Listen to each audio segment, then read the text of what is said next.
Alright, I will be talking about political gridlock, and I'll be sharing this PowerPoint with Ms. Hanrahan's third block English class. So what is gridlock? Gridlock begins with polarization, and polarization starts with representatives being radically left or radically right. Since the representatives are so contrasting, they don't get anything done because they have different interests in mind, which gridlock occurs. Since gridlock occurs where Congress cannot get anything done or passed. How does gridlock occur? The main reasons as to why gridlock occurs is party politics, lack of accountability, and single member districts. Party politics is where representatives will vote along with their party, whether their constituents or themselves personally actually agree with the bills that they are voting on. Lack of accountability is that Congress gets away with many things because it's harder to identify a few people or just even one person out of 535 rather than pinpointing and pinning the blame on the president. Single member districts are that representatives also only need to win over the majority, and the majority could either be radically left or radically right, which excludes the other side of the political spectrum and also more moderate constituents. So that's why these three things are how gridlock occurs.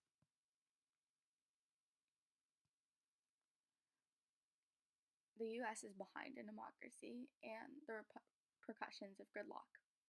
It's ironic that in America we preach democracy, but we have the lowest voter turnout.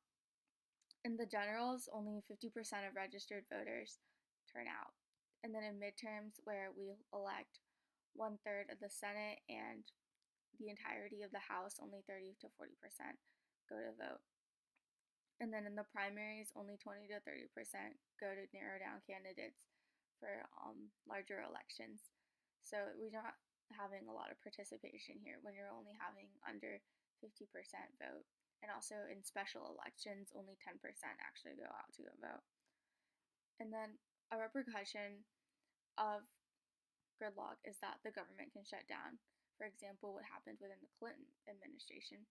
They couldn't get anything done, so Washington actually closed its doors and declared a shutdown. However, as constituents who we pay these representatives with our tax dollars to get their job done and do their job, they're not getting their job done. So it reflects poorly on the functioning of our government, and it's also very disappointing to the constituents who pay for these individuals' jobs. And also stagnation.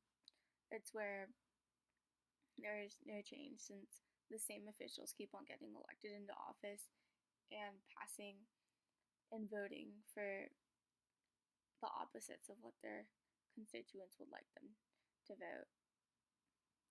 So there's not going to be any sweeping change or any change into the way that representatives vote unless you vote out a representative and place a new one in.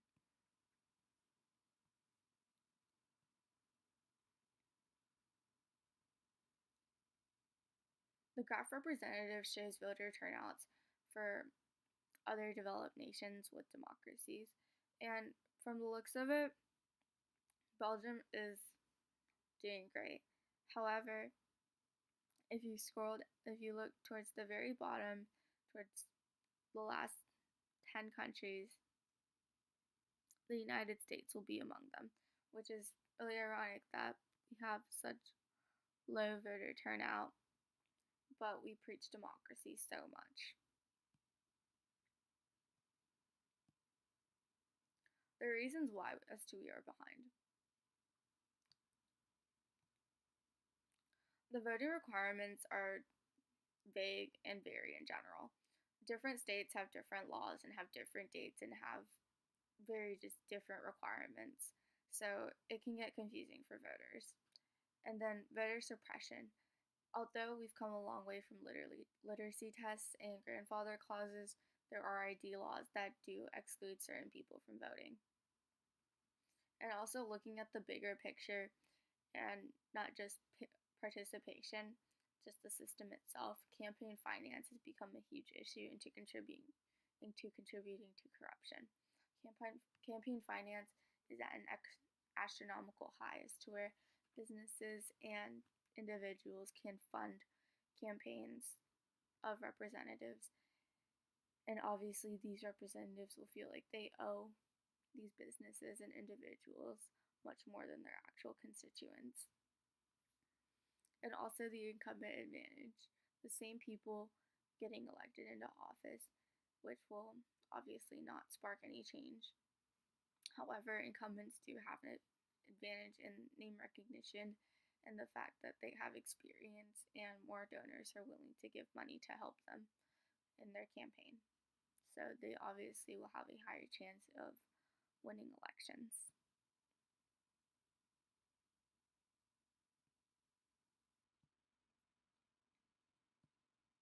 Lack of participation is due to many excuses, such as I forgot, unregistered, or honestly just people thinking that their vote just doesn't count. And honestly, going to go vote is great and all, but not actually doing your research hurts you more in the long run than actually just going in to blindly vote. And also, the lack of a higher education. It is said that those that have had higher educations are more likely to go vote because they understand the impact that their vote has on their lives. And also, just some people just don't care. So, which is why America is behind in democracy in that we have some of the lowest voter turnouts compared to other developed nations.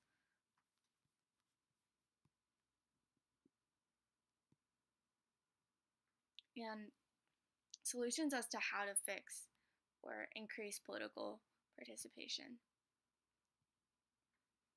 or as to how to do it, at least. You can obviously start with voting, and then if you have time, volunteer on campaigns, and then writing letters and making phone calls and emails to your representatives. And usually, representatives prefer writing letters just because they see the sentimental value in that you took time and effort to write a letter in this digital age. Attending local meetings, you'd be surprised as to what they talk about and to how they discuss things that really do directly affect you as an individual. And then also education, becoming more knowledgeable on the system and also becoming more knowledgeable upon how things on social issues and how they affect you and how on really just what's going on around you, because everything correlates back to politics today.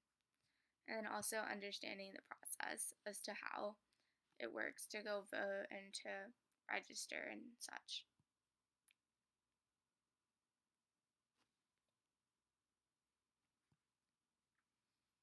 And then looking at other countries to improve our own democracy, other developed nations that have higher voter turnouts do at least some of these methods, in that some countries, the smaller developed nations, have mandatory voting just because they understand that voting is a right that you don't get in many countries, and that you have a chance to voice your opinion through your vote, and you have a chance to take control through your vote.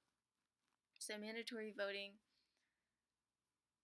is one thing. However, in America, voting is considered a responsibility and not a duty, such as like jury duty. Like, you are not punished for not voting, it's just quote unquote frowned upon. And then automatic voter registration. It's something that we've tried, but it's something to get the registration going up, but however, it doesn't increase participation just because this occurred when the US passed the motor voter bill, where when people are 18 and they go to the DMV, they could register to vote. And then national primaries, that one would be a pretty good one just because as a whole, and as a nation instead of being biased sectionally and also like just being biased sectionally just because the differences just between the north and the south, east and the west as a whole and as a nation, we would determine candidates that are more moderate just because also improving the media as to where it is more unbiased when it's covering politics just because within 2016 media played a larger role than it's ever played in the election and just bad coverage in general and people believing the false information that they see on Facebook and obviously the horse race journalism that is within the media as to where they over exaggerate and they really just utilize the press in the worst way possible instead of actually spreading concrete facts and unbiased information about each candidate. And I get that there will be slander in and out. However, just improving the bias in the media would help a lot just because people are at the point where they believe anything that they see or hear on the internet. And then other countries also place caps on campaign funds as to where, in America, your speech is your money, determined by a previous court case. However, placing a cap on campaign finance allows representatives to work with the money that they have and also that they don't do too much with it in general. So, therefore, placing a cap will really just eliminate a lot of the corruption that is behind big companies and wealthy individuals funding campaigns to better their personal interests.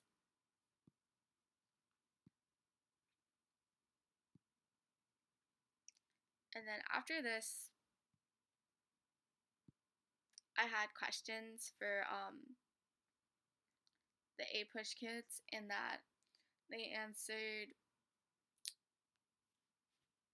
what did they learn from this lesson and what social issues that they would like to see addressed, and also like after this lesson, do they understand the significance of gridlock?